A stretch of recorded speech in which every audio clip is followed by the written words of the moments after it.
আমার কলকাতা নিউজ, কথা হবে সামনাসামনি।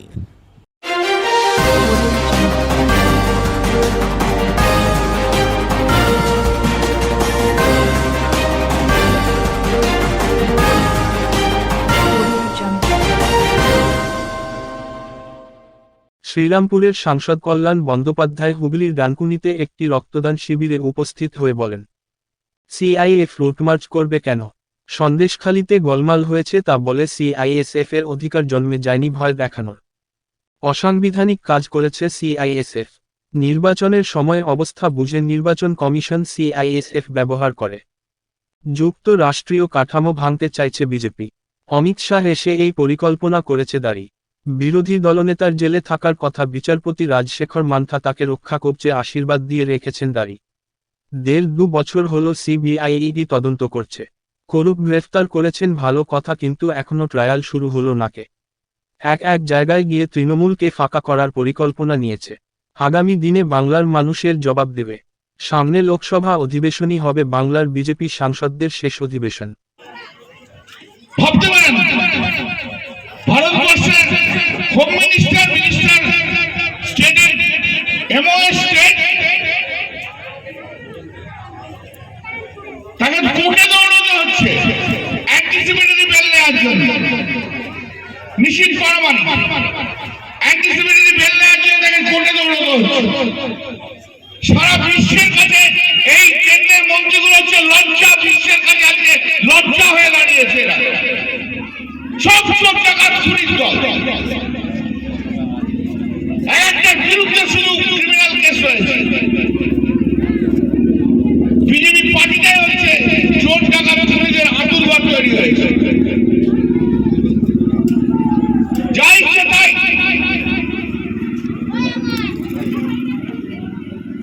1.5 বছর 2 বছর আগে থেকে সিবিআই শুরু হয়েছে, আপত্তি নেই কোনো।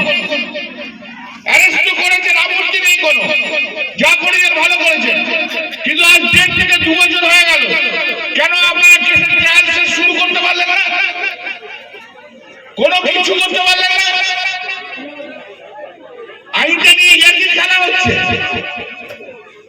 পশ্চিমবাংলায় বিজেপির নেতাদের কোনো দম নেই।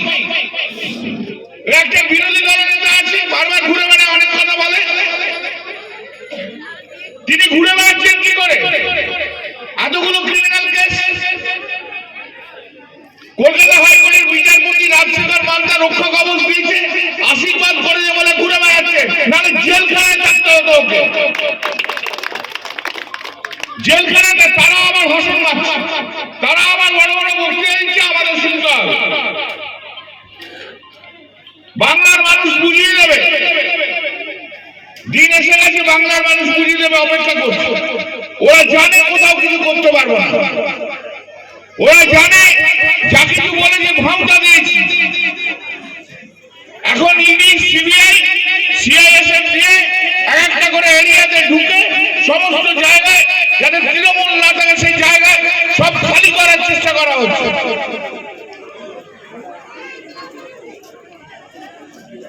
সেই এসে রুট মার্চ করবে কি? আপনি গেছেন, যাদের বাড়ি গেছেন, 500 কেন 700 কেন 1000টা নিয়ে এসে বাড়ি কাটবেন, কিন্তু সে এসে রাস্তায় রুট মার্চ করে কি করে? করেটা কি করে? সাংবিধানিক একটা যুক্তরাষ্ট্রীয় কাঠামো আছে আমাদের দেশে। সেই যুক্তরাষ্ট্রীয় কাঠামোকে ভেঙে দেওয়া যায় না। সেই যুক্তরাষ্ট্রীয় কাঠামোতে ল অ্যান্ড অর্ডার থাকে রাজ্য সরকারের হাতে। রাজ্য সরকারের পুলিশ কন্ট্রোল করবে। ইলেকশনের সময় কি হয়? ইলেকশন কমিশন অফ ইন্ডিয়া যখন ক্ষমতা হয়, তখন ল অ্যান্ড অর্ডারটা ইলেকশন কমিশনের হাতে চলে যায়, যতদিন নোটিফিকেশন থেকে শুরু করে। তখন ইলেকশন কমিশন যদি মনে করে সিআইএসএফ আনতে পারে, তখন তারা যদি ইলেকশন করার সুবিধার জন্য রুট মার্চ করাতে চায়, রুট মার্চ করতে পারে, তার স্পেসিফিক নির্দেশ থাকে। এছাড়া রুট মার্চ করার ক্ষমতা কোত্থেকে দিয়েছে? সিআইএসএফ যা ইচ্ছে তাই করবে। ওই সন্দেশখালিতে গোলমাল হয়েছে, সন্দেশখালীতে মানুষ যদি গোলমাল করে থাকে তাহলে এই নয় সিআইএসএফ এর অধিকার হয়ে গেছে অন্য বেআইনি কাজ করা, অসাংবিধানিক কাজ করা। মানুষের অধিকারকে কেউ নষ্ট করতে পারে না। মানুষকে সিআইএসএফ ভয় দেখাতে পারে না। সিআইএসএফ দিয়ে গোটা পশ্চিমবাংলায় কি ভয় দেখানো হবে আগে নির্বাচনের আগে থেকে? এই জন্য অমিত শাহ এখানে এসেছিল, এই করতে, এই প্ল্যানিং করতে। অমিত শাহ গুজরাটকে যেমন ভাবে বানিয়েছে, অমিত শাহ ভারতবর্ষকে সেইভাবে বানাতে চায়। অমিত শাহর গুন্ডামি, অমিত শাহর মাস্তানি, অমিত শাহর খুন করা সমস্ত জিনিস ভারতবর্ষের মানুষ জানে, গুজরাটের মানুষ জানে। কিভাবে বিভিন্ন ধর্মের মানুষদের খুন করা হয়েছে গুজরাটের মানুষ জানে। আজকে সেই কাজ করা হতে হবে নাকি পশ্চিমবাংলায়? মানুষ রুখে দাঁড়াবে, বিজেপির চক্রান্ত নষ্ট করবে।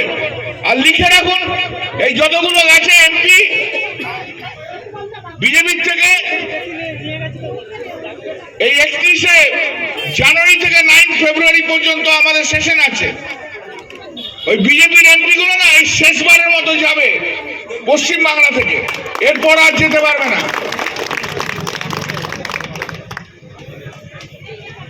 সব বড় বড় মাধবপর আছে, এক একটা খুনি, এক একটা ডাকাত, এক একজন তুই নির্বাচনে যেতে না, শুধু দেখি টেলিভিশনে গান দিয়ে যাচ্ছে একটার পর একটা। কেউ কেউ আবার বলছে ওনারা কোর্টে যান। আরে আমরা কোর্টে যাই না তোমাদের মতো, আমরা থাকি ভোটে। ভোটে এসো ক্ষমতা থাকে, কোর্টে কেন এত? আমরা থাকি ভোটে, মানুষের সঙ্গে, মানুষের পাশে সারা বছর ধরে আমরা থাকি। আর তোমরা সারা বছর সিআইএসএফ, ইডি আর কোর্ট এই তো নিয়ে আছো। মানুষের পাশে কখনো তোমাদের দেখতে পাওয়া যায় না, মানুষের উপকারে কখনো দেখতে পাওয়া যায় না, মানুষের প্রয়োজনে কখনো দেখতে পাওয়া যায় না। আগামী নির্বাচনে যোগ্যতম উত্তর দিতে হবে। যতই চেষ্টা করো না কেন, যাই চেষ্টা করো না কেন, বাংলার মানুষের অন্তরের মধ্যে, মনের মধ্যে যার নাম লেখা রয়েছে তার নাম মমতা বন্দ্যোপাধ্যায়, সেই নাম বুঝতে কেউ পারবে না।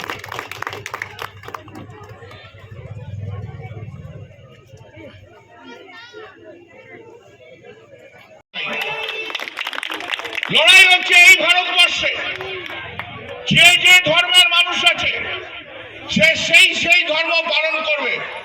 অন্য কোন ধর্মের মধ্যে ইন্টারফেয়ার করতে দেওয়া হবে না, তার লড়াই। লড়াই হচ্ছে এই যে ভারতবর্ষের মানুষ কি ভাষায় কথা বলবে, ভারতবর্ষের মানুষের কি চিন্তা ভাবনা হবে, সেটা নরেন্দ্র মোদী কন্ট্রোল করতে পারবে না, তার লড়াই। লড়াই হচ্ছে এই যে ফতোয়া জারি করা হয়েছে মধ্যপ্রদেশ থেকে আরম্ভ করে। আমার কলকাতা নিউজ, কথা হবে সামনাসামনি।